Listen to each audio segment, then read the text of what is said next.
Okay, guys, happy Vlogmas. This is my vlog day 3, I think. My son Derek's sitting in the back. He's going to get his hair cut. I wanted to come to you guys today to talk about how well we pivot. Like, how well do you pivot when things don't go the way that you plan for them to go? So, part of my success and being able to be, so today is day 221 that I have been consistent with walking, riding my bike, or jogging for at least 3 miles a day. So when I say walking, I mean like taking a 3-mile walk, not just like the number of steps. When I say riding my bike for at least 3 miles, that means either riding my physical bike or I have an exercise bike that I do at least 3 miles on a day. And when I say jogging, I mean jogging, like running, doing 3 miles. And I thought about it, like, I've been consistent for that many days. Like, how have I been consistent for that many days? And though I'm getting the camera off theirs because I don't know if he want to be on it, but how have I been consistent for that many days has been just making it a non-negotiable. Like, I'm going to get up and I'm going to do this for me no matter what's happening.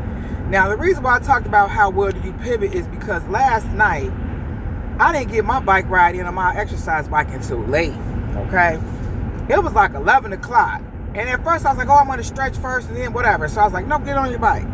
So I got on my bike and got my miles in, and I realized, like, my day had not gone anything like I planned, because I usually like to get up and get my exercise done, my movement done early, but it didn't go that way.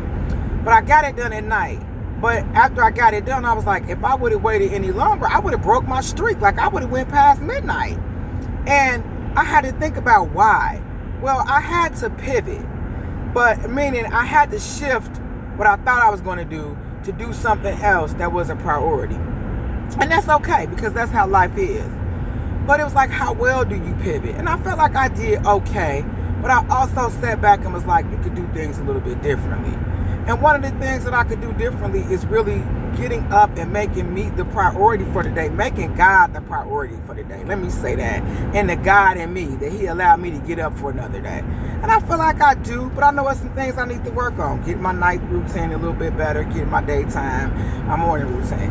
And why am I going on like this about this is because I just realized that had I not pivoted or be able to pivot, I probably would have just not even done the bike ride. Been like, oh, it's just too late, and messed up my streak.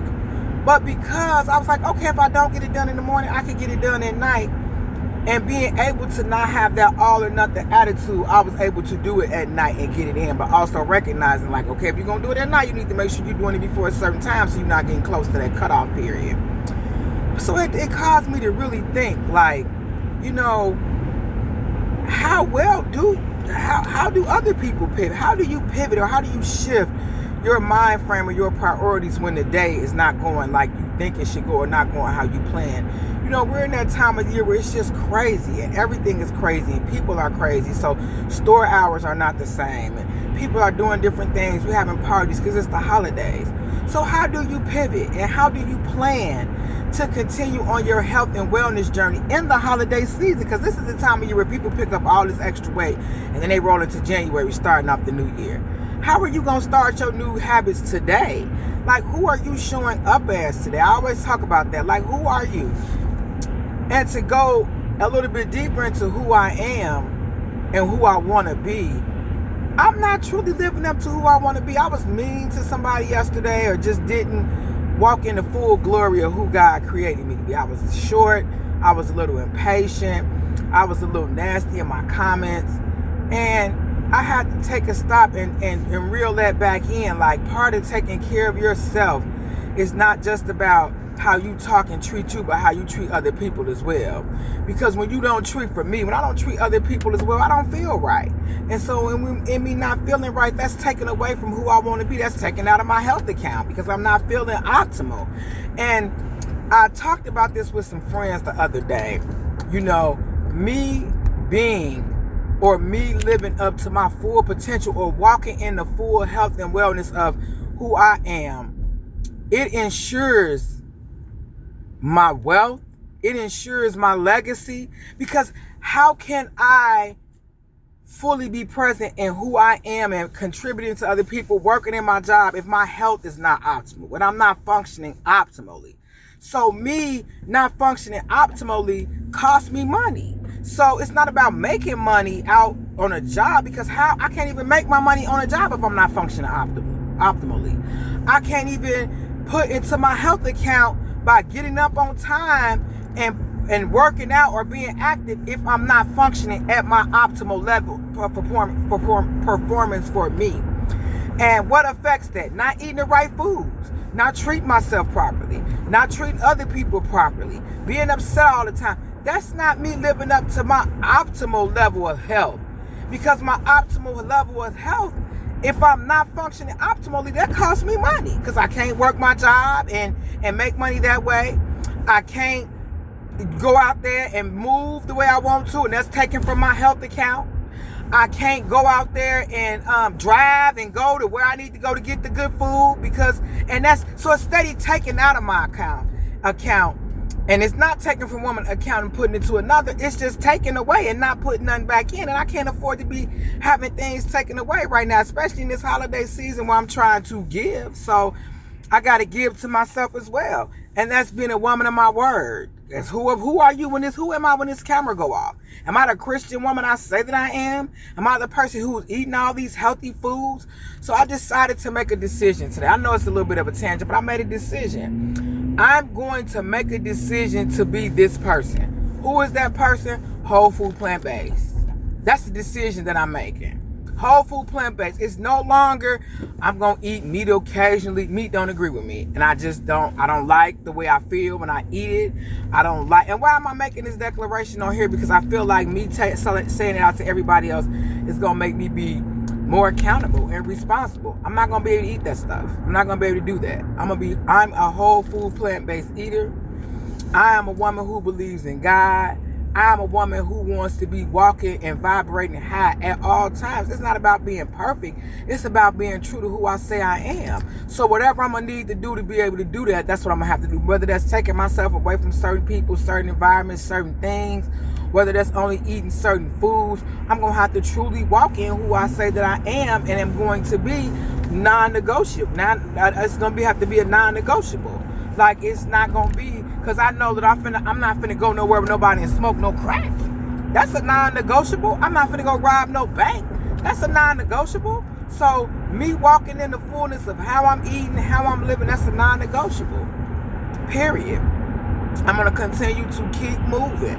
My goal right now is to do a daily juice daily, at least one green juice daily. That's what I'm doing. Whole food, plant-based. I want to be 80% raw because that's how I want to go into the new year. That was my New Year's resolution.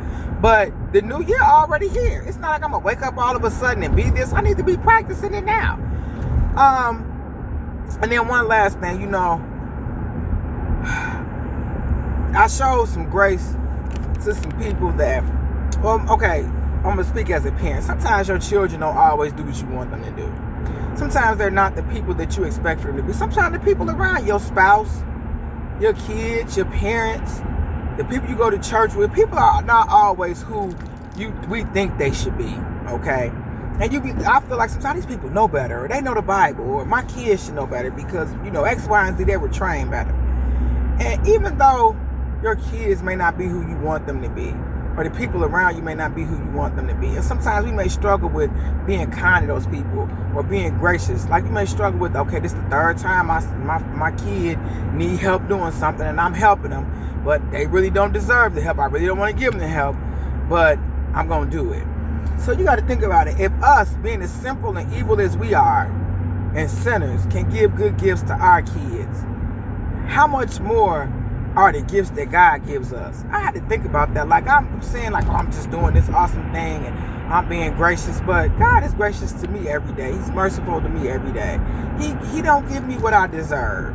That was part of my Bible study the other day. He doesn't give me what I deserve. If I got what I deserve, I would be in a worse place than where I am now. I'd be under the grave, under the earth. But God don't give me what He deserves. He's merciful and gives me things that I don't deserve daily. Another day to live. So how am I going to honor Him in that? The way I'm supposed to honor Him in that is by being a living sacrifice, and that's my my behavior and my actions lining up with his word. Because how do you, when you tell somebody you sorry for doing something and you ask them for their apology, how do you show them that you appreciate their apology? Or how do you show them that you're a person of your word? You change your behavior. You tell a person, I'm sorry I spoke these words to you. I apologize. They're going to take your apology, but how do they know that you're sincere is when you don't do it again? So when you go to God and ask him and apologize and repent for things, the way that we show him that we are truly remorseful is by changing the behavior.